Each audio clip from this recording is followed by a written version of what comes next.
Après avoir réalisé ses débuts dans les médias en tant que journaliste sur l'antenne de Skyrock en 1998, Michael Youn fut renvoyé de la station 2 ans plus tard, après une interview houleuse avec le regretté Bernard Tapie.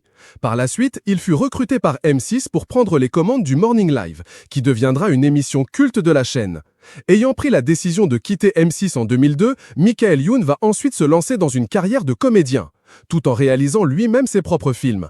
Il est ainsi apparu dans des comédies comme La Buzz 2003, Les 11 Commandements 2004 et Is No Good 2005, Incontrôlable 2006, Héros 2007, Lucky Luke 2009, Fatal 2010, Comme un chef 2012, Vive la France 2013, Divorce Club 2020, ou bien encore BDE 2023.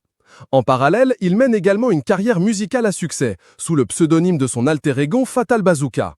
Côté vie privée, Michael Youn a partagé la vie de plusieurs femmes. Il a notamment fréquenté la comédienne Juliette Arnaud avant de se mettre en couple avec l'actrice Elsa Pataki. Depuis 2008, il vit une romance avec Isabelle Funaro. Ensemble, ils ont fondé une famille en donnant naissance à une fille prénommée Seven en 2011.